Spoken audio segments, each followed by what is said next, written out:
I'm here with Bryan Parr, and Bryan is running for the Marion County GOP chair.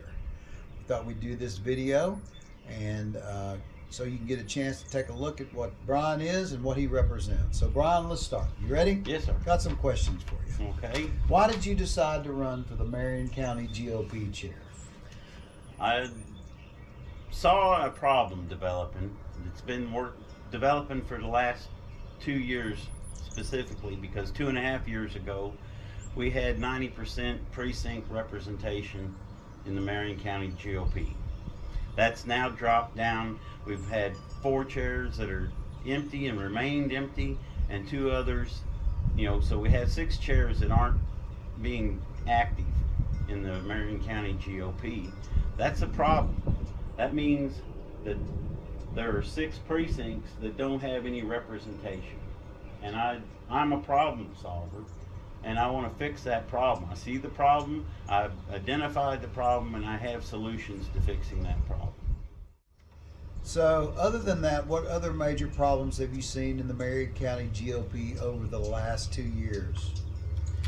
The last 2 years, it actually begins on the day that the chair-elect was to be sworn in, and he had an agenda item that he hadn't properly contacted the outgoing chair and the precinct chairs to have placed on the agenda for the meeting.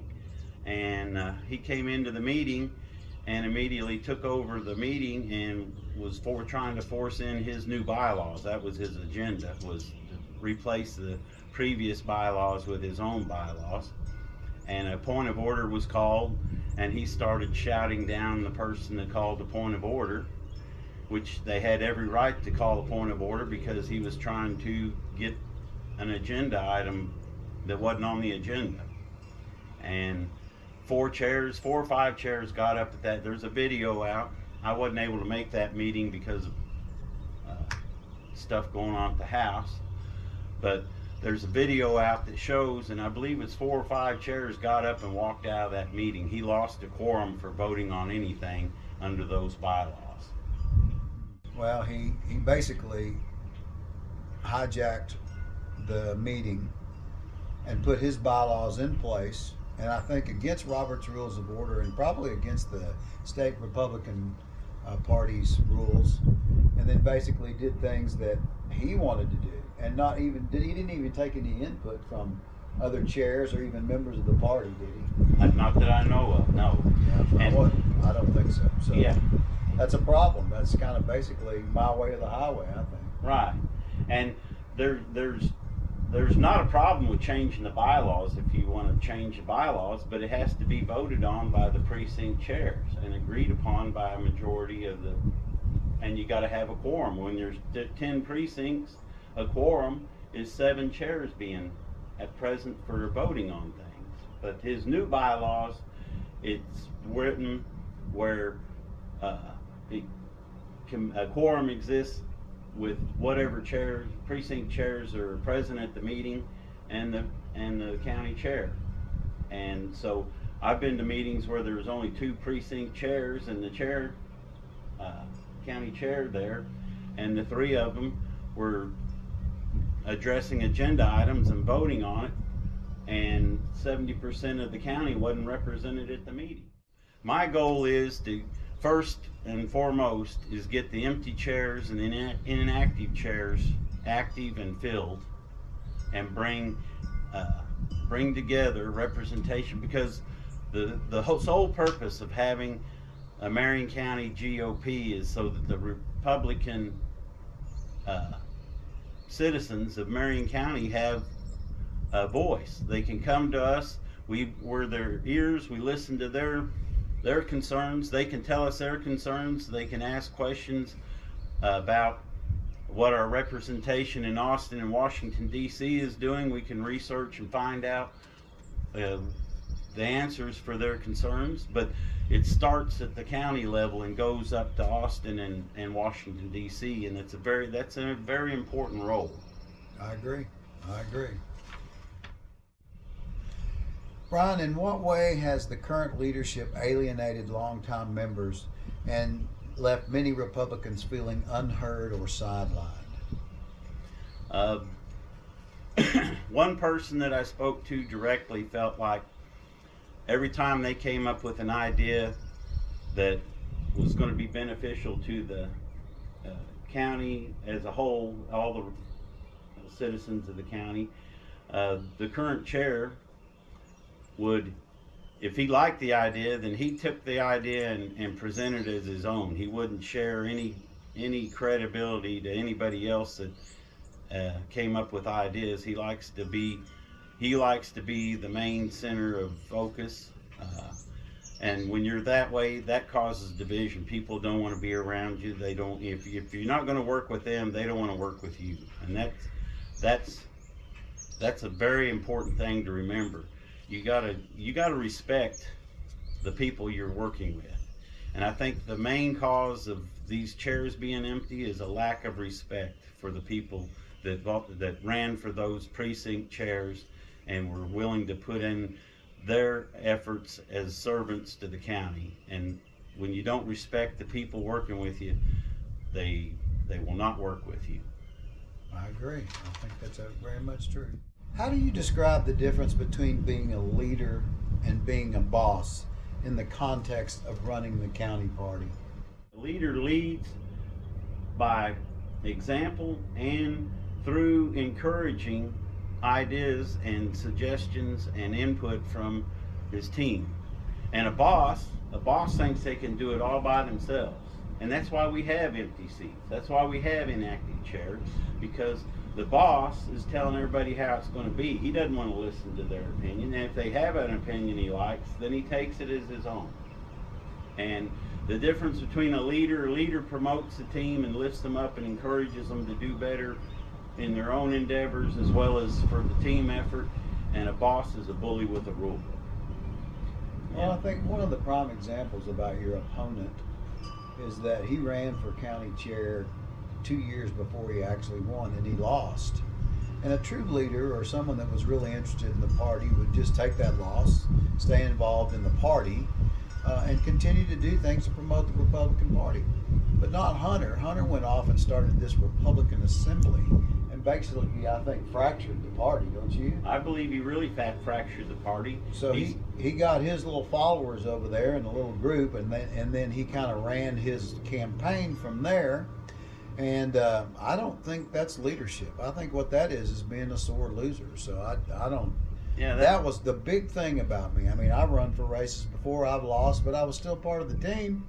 Exactly. We all have the same vision in mind, at least we're supposed to. Yes. And that is to further the Republican Party. I don't think Hunter embraced that at all. All right, next question, Bryan. What concrete steps would you take as chair to fill the 10 precinct chairs and ensure that every area of Marion County is represented? Well, the first thing I would do is I'd approach the precinct chairs that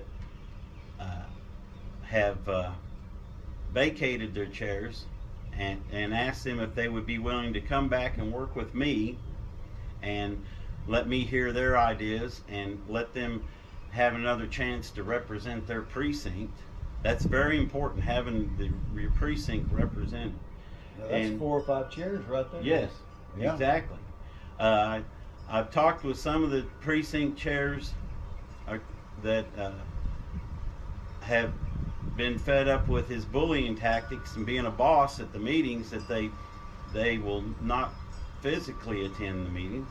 And I think I could get them to come back to the meetings. I'm going to keep the Zoom clause in there, but the main thing I'm going to do is reinstate the former bylaws that requires a majority vote and precinct chairs. But to fill those chairs, if they don't want to come back, I'm going to ask for recommendations who they think in their precinct would make a good chair, and approach that person and offer them, because in the interim I can fill those seats before an election just to have representation. Then an election they can choose to run again, or someone else can try and fill the seat. But I think the main goal is, or my main goal is, to get those seats filled, because representation is, for Marion County, we got to be the ears to hear and the voice to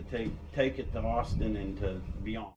How would you bring true transparency and member-driven decisions to the CEC, including fair votes on bylaws, appointments, and finances?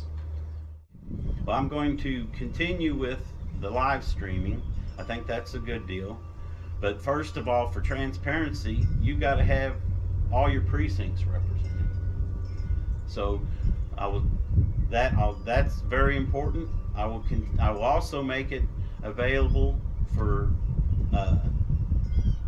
people to participate through a Zoom or similar telecommunications video conferencing format, in case they have something that came up there they can't physically be at the meeting, but they do have time to participate. I have a plan to locate, talking with business owners and stuff, to locate a place actually in Jefferson, or if I can't secure that, then bounce the meetings around to different areas, so that different precincts don't have to travel 30 miles every time there's a meeting. For the ones that are farthest from the meeting point, it would be balanced out that way. And I have 3 or 4 locations in mind to talk to, should I be elected, to help promote that idea. Okay. There's another thing that I want to talk about, and that's basically about how our current Republican County Chair is perceived statewide. Now, you and I both have heard the podcast by, I think, Chris Salcedo. Mm-hmm.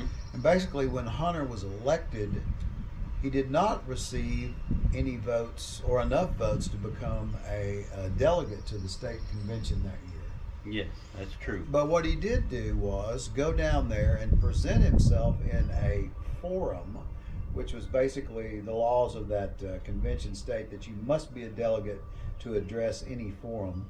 And he basically just took the microphone and started talking about an issue that wasn't even really being addressed in that forum, was he? Hunter surprisingly didn't get any votes to be a delegate or an alternate. He was just there as a guest with his wife, who was an alternate. And then he took it upon himself to address the committee on an agenda item that was his own agenda item, that was not even anything that was voted on and talked about. He didn't address it in the county convention, so it might have been an agenda item if he addressed it there.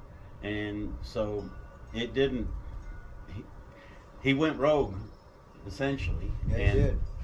That's misrepresenting our county. It's caused embarrassment to our county. I've heard references to this podcast from other people from different counties, and he's brought embarrassment to Marion County. And I think, he went down there with a plan and intentionally had a plan to do what he did, and that, to me, that's bringing intentional embarrassment. Me personally, I'll try and do everything I can not to intentionally bring any embarrassment to Marion County. Well, I think one of the things too, that the effect of that is, and I know this because I was asked to run for the chair position, is that the state Republican Party has no respect for Hunter, and they look at us unfavorably while he is in charge of this county. And I think that's a bad thing in the long run, Yeah. because we got to work with those guys, and apparently they're not willing to work with us as long as Hunter is the chair. What are your thoughts on that?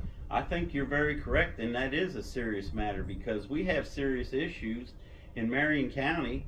That, the water issue, that's a big thing. And if we don't have allies in Austin, and we don't have allies even in Washington to change up some of the wording of existing laws, or change the laws completely to help safeguard our water rights and safeguard our land ownership rights, that's a big hindrance. You don't make enemies of those that are representing you at a higher level, because they could decide, I'm not going to vote on anything in favor of Marion County because, you know, of the action of the county chair. So, Bryan, it's Thursday the 19th, and early voting has started. The election is, and that goes through what, the 27th? The 27th, and then the primary is March 3rd. Okay, tell us why the citizens and Republicans of Marion County should elect you as their Marion County chair. I believe in honesty first and foremost, and honesty brings transparency in of itself, because if you're being honest, then you're not hiding anything from anybody, and that's first and foremost. I want to restore teamwork and fill the empty precinct chairs and get all total representation for all 10 precincts in Marion County. I want to change the bylaws back to where it's required to have a 7 chair membership appearance to have a full quorum to vote. It shouldn't be decided by 2 or 3 chairs and the precinct chairs and the chairman. It should be, and it shouldn't be allowed to make an appointment without a vote on the appointee or the nominee for the appointment. And I want to bring that back. That, to me, that is the basis and the foundation for having a county GOP in the first place. Okay. Well, Bryan, I wish you the best of luck. Don't forget to vote, folks, for Bryan Parr for Marion County Republican chair. And I appreciate your vote on March 3rd. You can give my son a cheap birthday present, because that's his birthday. And vote me in.